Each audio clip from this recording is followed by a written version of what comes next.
there's a real chance the LLC you're counting on right now is broken. And you won't find out until the exact moment you really need it to work for you. A lawsuit, an audit, a partner falling out, death in the family. Here's what scares me. It won't look broken. You've got the articles that you filed when you formed the LLC. You may be paid a service a few $100 and got a nice PDF back that you never signed, and you've got a book collecting dust in the corner.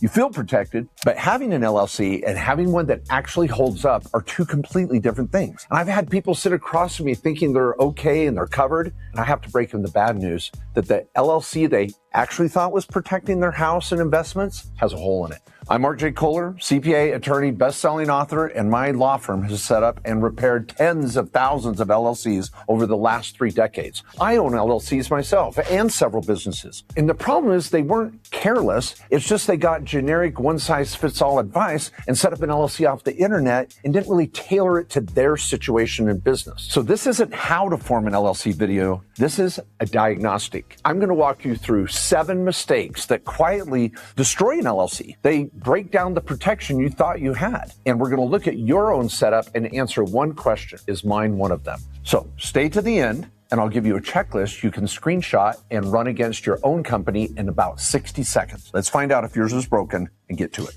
Mistake number 1. You formed the LLC in the wrong state because the internet, AI, or some guru told you to. This is actually the single most common broken LLC I see, period. And actually, it's easily fixed. But it happens when someone watches a video, sees an ad. Some service says, form in Wyoming, that's the best state, and that's where all the rich people go and the successful business owners. Or go to Nevada or go to Delaware. It sounds great, and they do it, but without asking the one question that actually matters most. Where are you doing business? That's the first question. Here's an example of the trap. You live in Arizona, you work in Arizona, your clients are in Arizona, and you form an LLC in Wyoming for $300 because it sounded great, it was a better price, it was simpler, it was easier, someone told you to do it. Then Arizona says, great, now register here too as a foreign LLC because this is where you're doing business. Maybe surprised, and then you say, okay, so now I've got 2 state filings, 2 annual fees, 2 registered agents, 2 layers of compliance. And what did it get me? Now there's a reason to set up in Wyoming, but it's not for what I just described. It's to maybe protect an asset, not run a business. So that $300 hack quietly becomes a $500, $800, $1,200 mistake and a lot of paperwork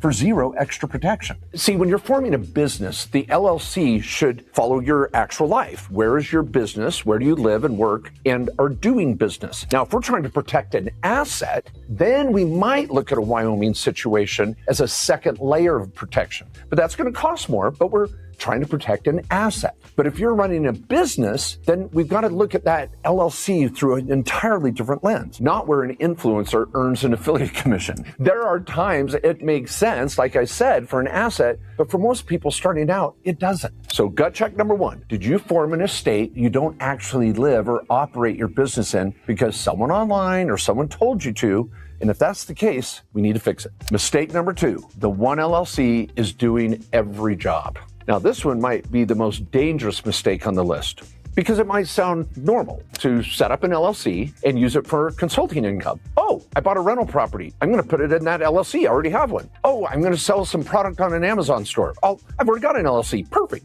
Oh, I'm going to do some coaching. And oh, I'm going to buy a truck. I should have my LLC own it. And I'm throwing a family cabin, other property. It makes sense that you have this LLC and you're just going to use it for everything, but then it becomes the basket all of the operations and all of the assets are in.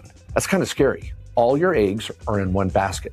Regrettably, it's not that simple. So picture a box, and let's say everything you own and your operations of your business are all in that one box, and there's a lawsuit. And that lawsuit now puts everything in the box at the same risk. It puts it all on the table. Your marketing business catches a client dispute, fine. But why is your rental property sitting in the same business where you're doing coaching or consulting? It exposes the rental property to the operational business. Now, I'm not going to teach the full build on how to pull this off with my masterful trifecta. Please check it out. I've got other videos on structuring it the right way. You can watch it there. But here's gut check number 2. Is your LLC doing more than one business or holding other assets mixed in with your business? Now, before I go on, if you're already stressed out a little bit of anxiety or freaking out, don't worry. Main Street Business Services, a support company to our law firm, can be of help immediately. And I'm going to have links down below and explain more of how you can make a call to them and immediately get some help on those first two problems that could be besetting you. Mistake number 3, the wrong people are listed as owners. Now, this gets personal. So many people hand out ownership like a party favor. Well, I'm going to add my spouse, or I'm going to put the kids on as ownership, or maybe my parents. Well, my buddy's going to help manage this, or I'll give them 10% or 5%, and we'll see how it goes. Stop. Putting your spouse and your kids on as an owner may seem really straightforward, but it can mess up an entire amount of tax planning that is going to come down the road and bite you in the butt. Now you're filing a 1065 partnership return that can be quite expensive compared to a Schedule C, a small business, or Schedule E, a rental property. They're going to be easier schedules to fill out for tax reporting. And once you put your kids on as ownership, they're on as an owner. You can't just take that away. Very tricky. One extra owner creates a whole extra tax return every single year. That's why the cleaner move is to usually keep it owned by yourself first. And you can still employ your family members and get them involved, but they don't have to have ownership. And the reality is, I want your revocable living trust to own the LLC, because we want everything coordinated where if your family does need to take over and something happens to you, they can. That's where the trifecta comes into play as well. But let's get the LLC owned by the right entity, which would be your family trust. Now, I think it goes without saying, but I'll say it anyway. Giving ownership to that friend or that manager or kind of pseudo employee because you want them to have a feeling of more ownership, we can accomplish that with a better employment agreement than just giving ownership of the LLC. Another big topic, but be careful giving away ownership. Ownership is a legal decision, not a love language. Loving someone, wanting them to be motivated, all those things is not a reason to make them a part owner of your company. So gut check number 3, is anyone on the ownership of your LLC for emotional reasons or maybe a reason you don't even really understand?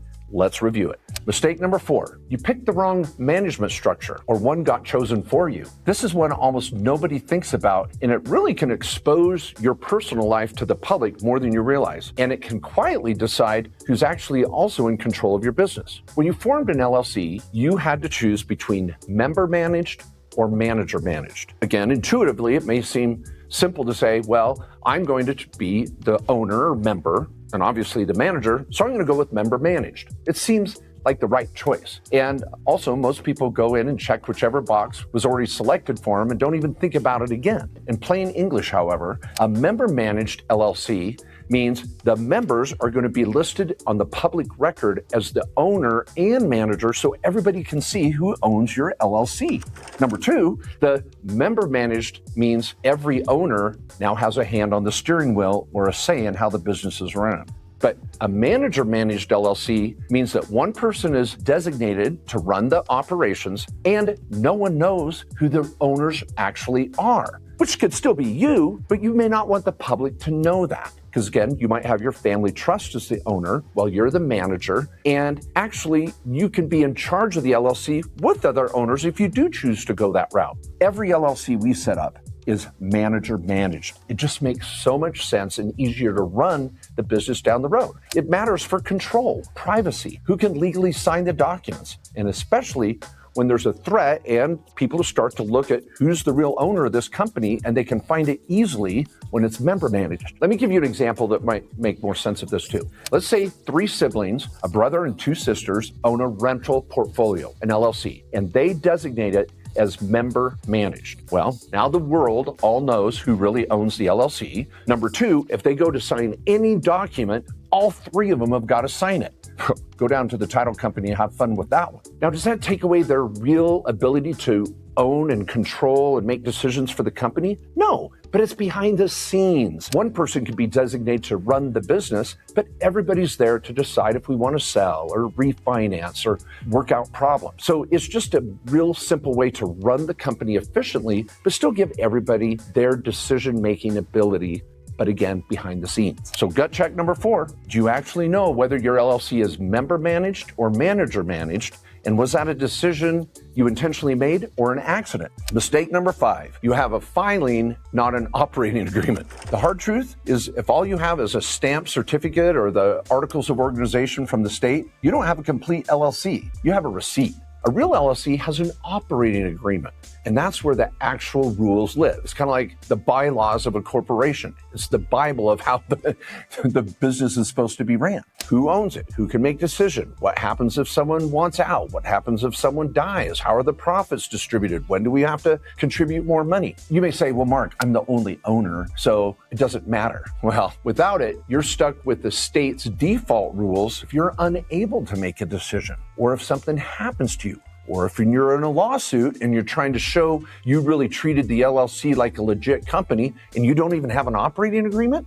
I've watched businesses worth $300,000, $500,000, or over $1 million get frozen in a dispute because no one wrote down the basics and had an operating agreement. And try to go get a loan at the bank with just one sheet of paper. They're going to want to see all these documents. You need the guts of an LLC to have a real LLC. Now, if it was a partnership, everyone gets along until there's no money in the bank or on the table or a death or divorce or disability. Oh my gosh, so many things can go wrong. That's the day the operating agreement comes out of the drawer, becomes the most important piece of paper you own for that business. And the day people realize they don't have an operating agreement can become one of the worst days of their business. Gut check number 5. Could you get a hold of or put your hands on your operating agreement? Do you think you even have one? Well, if you don't, let's get on it. Mistake number 6. You have an LLC, but you don't treat it like one. This is where protection is actually won or lost. It's the little things. And it has nothing to do with the filing and everything to do with your behavior after you form the LLC. People tell me they have an LLC and we go to start working on their taxes, and then come to find out all the income is landing in their personal account. They've got bills paid out of how many different credit cards or bank accounts. They pay personal bills out of the business. They pay business bills out of their personal account. They even Venmo themselves randomly. No separate bank account even sometimes. No books. No line between where the company ends and begins. Let me be blunt. If you don't treat the LLC like a separate person, a separate entity with its own bank account and transactions, why in the earth is a court going to uphold your LLC when you don't treat it like an LLC? That's the exact moment a lawyer starts saying, pierce the veil. And if they win that argument, that's when a creditor can start going into your personal life and taking assets or money off the table because the LLC isn't protecting you anymore. You didn't treat it like an LLC. And it's not just banking, it's the upkeep. An LLC is not like your crock pot with the Sunday roast. You don't just set it and forget about it. You've got to maintain it with the annual renewals with the state, staying in good standing. Some of you may have an LLC that's out of good standing and you don't even know it. Have you been documenting the big decisions, holding annual minutes? It's not that complicated. It's not that hard. And it's a great time for a tax write-off to have a board meeting and involve other family members without, again, giving them ownership. Because if you get sued or audited and can't show you respected the entity and have all these minutes and the paperwork of an ongoing entity, they're going to think you just treated it like your personal piggy bank. And that LLC does you no good at all. I've said it for years. Minutes aren't paperwork. They're proof. So gut check number 6, it's a big one. Do you have a separate bank account?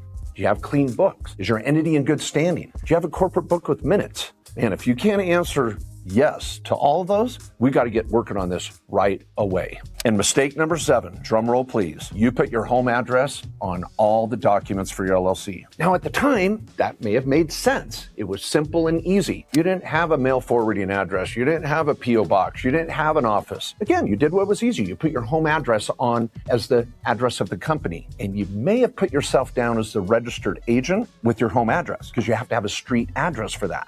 Now, at the time, it probably didn't mean anything, but now you've been running your business for how long? 6 months, 6 years, and your home address is out there where a tenant that's disgruntled or upset, all they have to do is go online.